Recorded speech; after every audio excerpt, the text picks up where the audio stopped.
Assalamualaikum warahmatullahi wabarakatuh.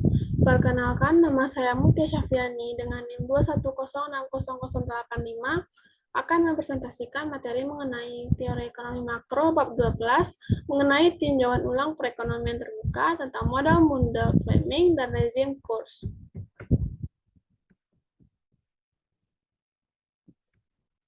Untuk materi pembahasannya itu ada yang pertama model Mundell-Fleming, yang kedua perekonomian terbuka kecil dan kurs mengambang, yang ketiga perekonomian terbuka kecil dengan kurs tetap, yang keempat perbedaan tingkat bunga, lalu yang kelima kurs mengambang atau kurs tetap, dan yang terakhir yaitu mengenai dari jangka pendek ke jangka panjang, model Mundell-Fleming dengan perubahan tingkat harga.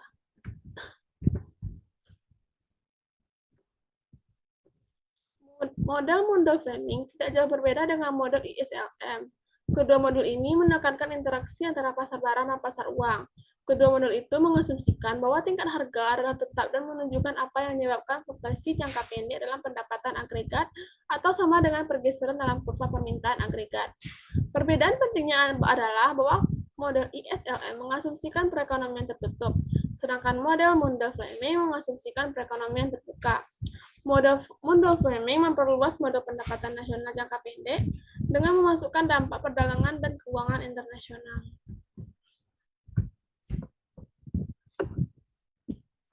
Model Mundell-Fleming, asumsi pentingnya yaitu perekonomian terbuka kecil dengan mobilitas modal sempurna R sama dengan R aksen, di mana R adalah tingkat bunga dan R aksen adalah tingkat bunga dunia. Dalam perekonomian terbuka kecil, tingkat bunga domestik mungkin naik sedikit selama jangka pendek. Tetapi dalam sekejap pihak asing akan melihat tingkat bunga yang lebih tinggi dan itu mulai memberi pinjaman ke negara ini dengan misalnya membeli obligasi negara ini. Aliran masuk modal akan mendorong tingkat bunga domestik kembali menuju R. Demikian juga jika setiap pariwisata peristiwa-peristiwa yang terjadi mulai menggerakkan tingkat bunga domestik turun ke bawah, modal akan mengalir ke luar negara untuk menghasilkan pengembalian yang lebih tinggi. Dan aliran keluar modal ini akan mendorong tingkat bunga domestik kembali naik menuju. Jadi persamaan R sama dengan R aksen menunjukkan bahwa aliran modal internasional cukup memadai untuk mempertahankan tingkat bunga domestik sama dengan tingkat bunga dunia.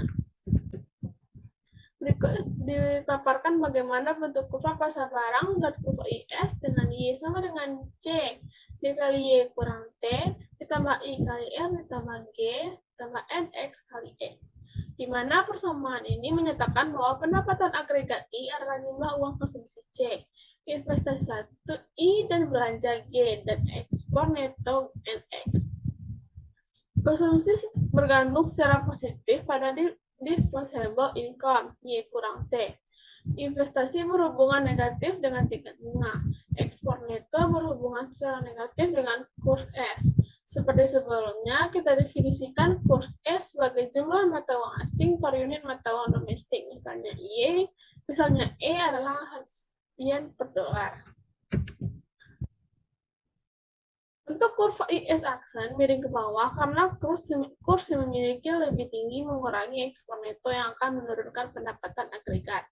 Untuk menunjukkan bagaimana ini bekerja, bagian lain pada gambar 12.1 tersebut yang ini mengkombinasikan kurva ekspor neto dan perpotongan keynesian untuk mendefinisi kurs IS aksen. Pada bagian A, kenaikan kurs dari E ke E2 mengurangi ekspor neto dari NXE1 ke NXE. Sedangkan untuk pada bagian B, penurunan ekspor neto menggeser kurva pengeluaran yang direncanakan ke bawah dan menurunkan pendapatan dari Y ke Y2. Kurva IS aksen meringkas hubungan antara kurs dan pendapatan Y ini. Selanjutnya ditampilkan bagaimana kurva pasar uang dan kurva LM. Bisa ditunjukkan bagaimana persamaan ini secara grafis dengan kurva LM aksen vertikal seperti pada bagian B dalam kurva 12.2. Yang bagian kurva LM aksen adalah vertikal karena kurs tidak termasuk ke dalam persamaan LM aksen. Berdasarkan tingkat bunga dunia, persamaan LM menentukan pendapatan agregat tanpa mempertimbangkan kurs. Gambar 12.2 menunjukkan bagaimana kurva LM muncul dari tingkat bunga dunia dan kurva LM yang mengaitkan tingkat bunga serta pendapatan. Untuk materi kedua yaitu mengenai perekonomian terbuka kecil dengan kurs mengambang. Di bawah kurs mengambang, kurs ditetapkan oleh pasar dan dibiarkan berfluktuasi dengan bebas untuk menganggap kondisi perekonomian yang sedang berubah. Pada kasus ini, kurs M menyesuaikan untuk mencapai keseimbangan simultan di pasar barang dan pasar uang. Ketika sesuatu terjadi pada keseimbangan tersebut, kurs memungkinkan untuk bergerak ke nilai keseimbangan baru. 3 kebijakan yang dapat mengubah keseimbangan yaitu ada kebijakan fiskal, kebijakan moneter, dan kebijakan perdagangan. Tujuannya menggunakan model von Dell'Abate untuk menunjukkan dampak dari perubahan kebijakan dan untuk memahami cara kerja kekuatan ekonomi saat perekonomian bergerak dari suatu keseimbangan menuju keseimbangan lainnya. Berikut tampilkan bagaimana bentuk kurvanya dari perekonomian terbuka kecil dengan kurs mengambang, di mana kebijakan fiskal ketika pendapatan naik pada perekonomian tertutup, tingkat bunga juga naik karena pendapatan yang lebih tinggi meningkatkan permintaan uang. Hal ini mustahil dalam perekonomian terbuka kecil karena begitu tingkat bunga berusaha naik melebihi tingkat bunga dunia R-aksen, modal segera mengalir dari luar negeri untuk mengambil keuntungan dari tingkat bunga yang lebih tinggi. M per P sama dengan L kali R Y. Dalam perekonomian tertutup dan perekonomian terbuka, jumlah keseimbangan uang real yang ditawarkan M per P tetap ditentukan oleh bank sentral yang menentukan M dan asuransi harga kaku yang menetapkan adalah P. Jumlah yang diminta ditentukan oleh Y harus sama dengan penangkaran tutup ini. Dalam perekonomian tertutup, ekspansi fiskal menyebabkan tingkat bunga equilibrium naik. Kenaikan tingkat bunga ini yang menurunkan jumlah uang yang diminta, yang membiarkan pendapatan equilibrium naik yang meningkatkan jumlah uang yang diminta. Sebaliknya, dalam perekonomian terbuka kecil, R tetap pada R-aksen. Selanjutnya, bagaimana dengan kebijakan moneter? Berikut dipaparkan bagaimana bentuk kurvanya. Anggaplah bank sentral meningkatkan jumlah uang beredar karena tingkat harga diasumsikan tetap. Kenaikan jumlah uang beredar berarti kenaikan dalam keseimbangan uang real. Kenaikan keseimbangan uang real itu menggeser kurva LM aksen ke kanan. Seperti pada gambar samping, di mana jadi kenaikan jumlah uang beredar meningkatkan pendapatan dan menurunkan kurs. Dalam perekonomian tertutup, kenaikan jumlah uang beredar meningkatkan pengeluaran karena menurunkan tingkat bunga dan mendorong investasi. Sedangkan dalam perekonomian terbuka kecil, saluran transmisi moneter ini tidak tersedia karena tingkat bunga ditentukan oleh tingkat bunga dunia. Selanjutnya, bagaimana dengan kebijakan perdagangan? Berikut dipaparkan bagaimana bentuk kurvanya. Ekspor neto sama dengan ekspor yang dikurangi dengan impor. Penurunan impor berarti kenaikan ekspor neto, artinya kurva ekspor neto bergeser ke kanan. Kekuatan ekonomi di balik transisi ini serupa dengan kasus fiskal kebijakan ekspansioner, karena ekspor neto adalah komponen dari GDP. Pergeseran kurva ekspor neto terjadi ke kanan dengan faktor lain diasumsikan tidak berubah dan menyebabkan pendapatan Y bergeser ke atas dan peningkatan pada Y selanjutnya meningkatkan permintaan uang dan menyebabkan kenaikan tingkat bunga R. Berikut dipaparkan bagaimana bentuk kurvanya.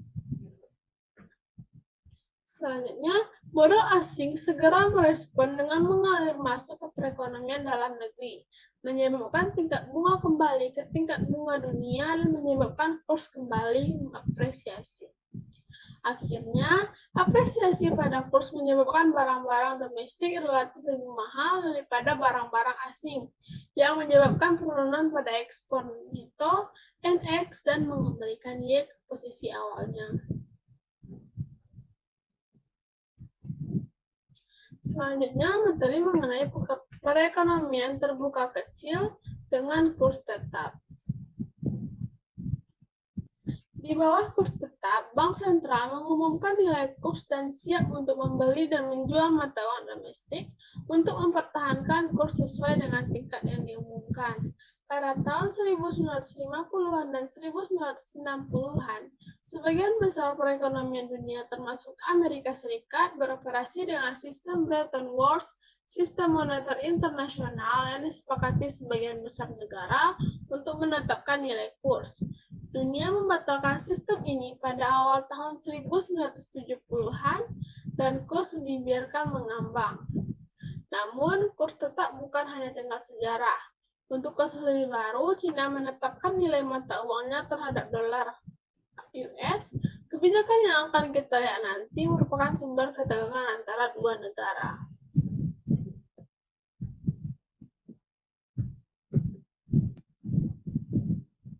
Selanjutnya, bagaimana dengan sistem kurs tetap bekerja? Kurs tetap mengarahkan kebijakan moneter dalam satu negara untuk satu tujuan, yaitu mempertahankan kurs pada tingkat yang telah diumumkan.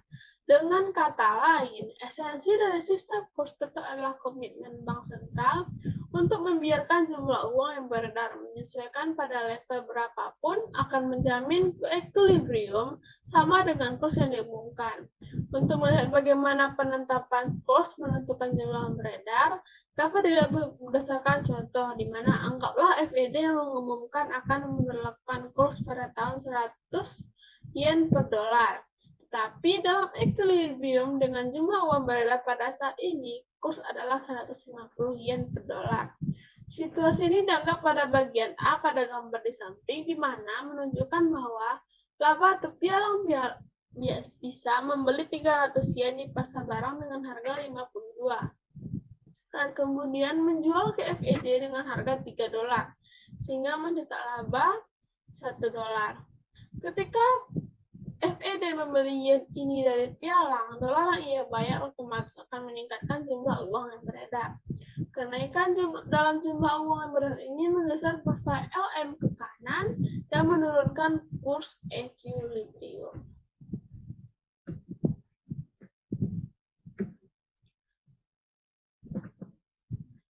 Selanjutnya tentang kebijakan fiskal. Bank sentral siap mempertukarkan mata uang domestik dan mata uang asing pada kurs tetap. Pialang dengan cepat menanggapi kurs ini dengan menjual mata uang asing ke bank sentral, yang menyebabkan ekspansi moneter otomatis atau kenaikan atau automatic monetary expansion, di mana kenaikan jumlah uang beredar ini akan menggeser kurva LM ke kanan. Jadi ekspansi fiskal menurut sistem kurs tetap meningkatkan pendapatan agregat. Selanjutnya mengenai kebijakan moneter. Bank sentral bertugas untuk memperdagangkan mata uang asing dan domestik pada kurs tetap. Pialang dengan cepat menanggapi penurunan kurs dengan menjual mata uang domestik ke bank sentral yang menyebabkan jumlah uang beredar dan kurva LM kembali ke posisi awalnya. Akan tetapi, suatu negara yang menganut kurs tetap bisa menjalankan suatu jenis kebijakan moneter. Negara itu bisa memutuskan untuk mengubah tingkat di mana kurs adalah tetap.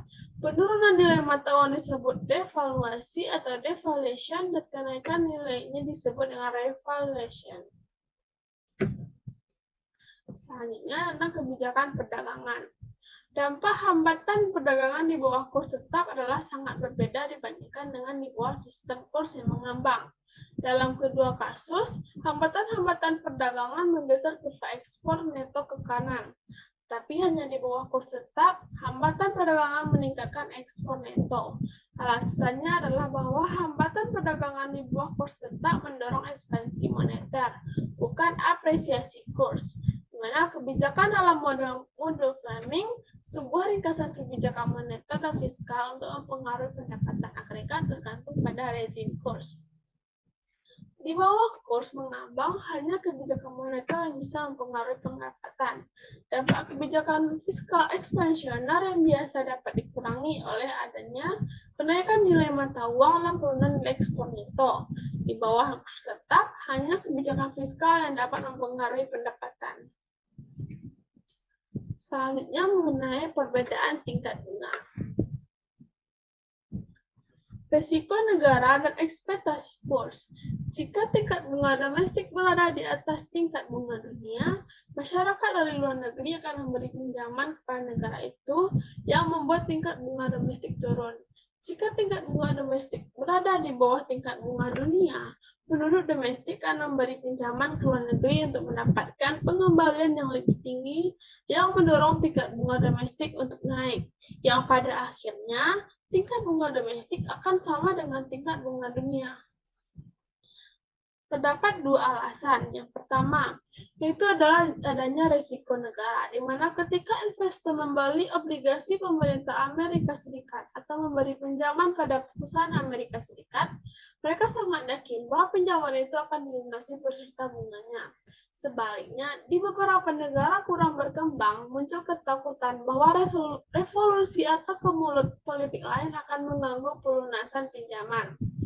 Lalu untuk alasan kedua, adanya perubahan yang diharapkan dalam kurs. Misalnya, anggaplah ada orang yang beranggapan peso Meksiko turun nilainya terhadap dolar Amerika Serikat. Jadi, pinjaman yang dibuat dalam peso akan dilunasi dengan mata uang nilainya lebih kecil daripada pinjaman yang dibuat dalam dolar. Untuk mengkompensasi penurunan mata uang Meksiko ini, tingkat bunga di Meksiko dibuat lebih tinggi dari tingkat bunga di Amerika Serikat. Selanjutnya, bagaimana perbedaan tingkat bunga dalam model Mundell-Fleming? Mana sebagian dari ekspektasi kurs menganggap merupakan hasil dari adanya harapan masyarakat akan masa depan. Misal, anggaplah sebuah masyarakat percaya bahwa peso Meksiko akan kehilangan nilainya di masa depan. Investor akan menghadapi premi risiko yang lebih besar pada saat aksi Meksiko akan naik di Meksiko. Ekspektasi ini akan mendorong naiknya tingkat bunga di Meksiko dan sebagaimana telah dilihat akan menekan turun dari nilai mata uang Meksiko. Jadi ekspektasi bahwa mata uang akan kehilangan nilainya di masa depan menyebabkan mata uang itu akan kehilangannya pada saat ini. Ada 3 alasan mengapa dalam praktek booming pendapatan itu tidak terjadi. Yang pertama itu bank sentral mungkin ingin mencegah depresiasi yang besar pada mata uang domestik, yang karena itu bisa menanggapinya dengan menurunkan jumlah uang beredar. Yang kedua, dengan depresiasi mata uang domestik bisa dengan tiba-tiba meningkatkan harga barang impor yang menyebabkan kenaikan tingkat harga P.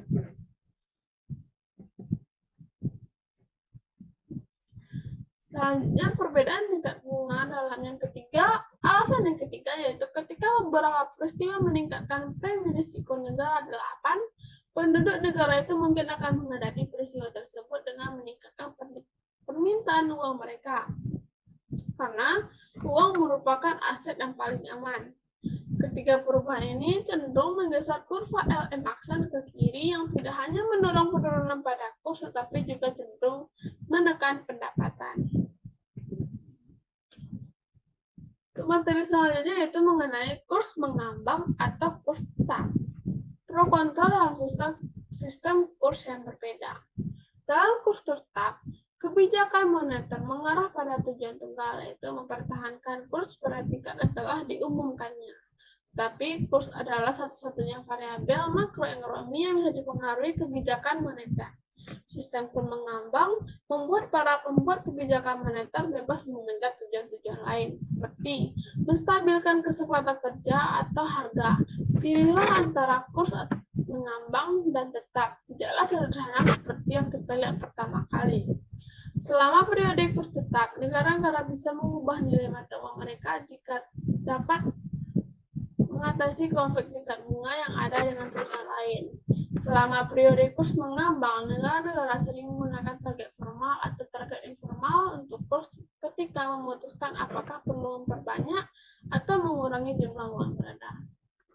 Jarang menemukan bahwa kurs yang seutuhnya tetap dan setuju mengambang. Apalagi di bawah kedua sistem, stabilitas kurs biasanya adalah salah satu di antara banyak tujuan bank sentral. Serangan spekulatif, currency wars, dan dolarisasi. Mungkin kehabisan dolar jika orang pergi ke bank sentral untuk menjual banyak peso. Cadangan dolar banyak bank sentral tersebut dapat habis. Dalam kasus ini, bank sentral tidak punya pilihan lain kecuali membatalkan kurs tetap tersebut dan membiarkan peso terdepresiasi. Selanjutnya, fakta ini meningkatkan kemungkinan serangan spekulatif perubahan dan persepsi pada investor yang membuat kurs tetap tidak dimungkinkan. Untuk menghindari kemungkinan terjadinya hal ini, para ekonom berpendapat bahwa kurs tetap harus didukung oleh currency bonds. Currency bonds di mana adalah aturan di mana bank yang sentral memegang uang yang cukup untuk mendukung setiap unit mata uang domestik. Contoh di atas, bank sentral akan memegang $1 untuk setiap peso. Tidak peduli berapa banyak peso yang ditukarkan oleh bank sentral. Bank sentral tidak pernah akan kehabisan dolar. Setelah bank sentral menggunakan currency bonds, bank sentral mungkin perlu mempertimbangkan langkah-langkah selanjutnya. Bank sentral dapat mengabaikan peso dan di saat yang bersamaan membiarkan negaranya menggunakan dolar AS atau dolarisasi. Jika suatu negara ingin mata uangnya secara tetap tidak dapat berubah pada dolar, maka metode yang dapat digunakan adalah mengubah mata uangnya menjadi dolar. Salah satu kerugiannya adalah dolarisasi, di mana pendapatan senior yang dilepaskan oleh pemerintah dengan menghapus kendalinya terhadap proses pencetakan. Pemerintah Amerika Serikat memperoleh pendapatan yang diperoleh dari pertumbuhan jumlah uang yang beredar. Trinitas yang mustahil. Dapat dilihat semuanya. Untuk lebih tepatnya lagi, mustahil bagi sebuah negara untuk menggunakan sekaligus rezim aliran modal bebas, kurs tetap, dan kebijakan moneter independen. Seringkali disebut dengan trinitas yang mustahil, di mana pilihan pertama adalah menggunakan aliran modal bebas dan juga kebijakan moneter independen seperti dilakukan AS beberapa tahun terakhir. Pada kasus ini, mustahil untuk menerapkan kurs alih-alih. Kurs harus mengambang untuk menyeimbangkan pasar valuta asing. Pilihan kedua adalah dengan menerapkan aliran modal bebas dan kurs tetap, seperti yang dilakukan oleh Hong Kong beberapa tahun terakhir, di mana pada kasus ini negara tersebut tidak dapat menjalankan kebijakan moneter independen. Jumlah uang beredar harus menyesuaikan untuk menjaga kurs pada tingkat telah ditentukan. Dalam beberapa hal, ketika satu negara mematok uangnya dengan mata uang negara tertentu, berarti ia mengadopsi kebijakan moneter negara tersebut.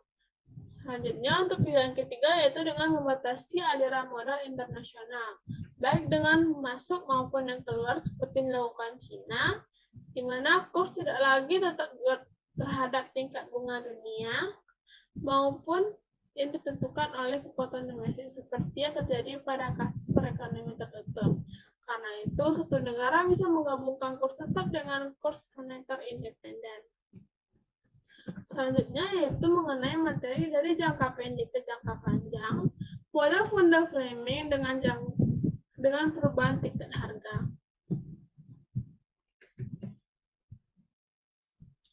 Model ISLM atas kurva permintaan agregat dalam perekonomian tertutup, model framing menjelaskan kurva permintaan agregat untuk perekonomian terbuka. Dalam kedua kasus, kurva permintaan agregat menunjukkan kumpulan equilibrium yang muncul pada tingkat harga. Berikut dipaparkan bagaimana bentuk dalam kurva 12.14, di mana menjelaskan bagaimana equilibrium jangka pendek dan jangka panjang. Kedua gambar tersebut menunjukkan titik K menjelaskan equilibrium jangka pendek karena mengasumsikan tingkat harga tetap, sedangkan pada equilibrium ini permintaan terhadap barang jasa terlalu rendah untuk mempertahankan perekonomian berproduksi pada tingkat alamiah. Sepanjang waktu, permintaan rendah menyebabkan tingkat harga turun. Penurunan tingkat harga ini akan meningkatkan keseimbangan uang real dan menggeser kurva L-aksen ke kanan. Kurs real akan mengalami depresiasi sehingga ekspor neto naik, yang pada akhirnya perekonomian mencapai titik C, yaitu equilibrium jangka panjang. Kecepatan transisi antara equilibrium jangka pendek dan jangka panjang tergantung pada secepat apa tingkat harga menyesuaikan diri untuk mengembalikan perekonomian di tingkat alamiah. Tiga pendapatan pada titik K dan titik C akan menjadi perhatian, di mana bagaimana kebijakan titik K dan itu equilibrium jangka pendek. Kapanpun pembuat kebijakan mempertimbangkan perubahan kebijakan, maka perlu mempertimbangkan dalam jangka pendek dan jangka panjang dalam pengambilan keputusannya. Baiklah, Sekian untuk presentasi saya. Apabila ada kesalahan, mohon maafkan. Assalamualaikum warahmatullahi wabarakatuh.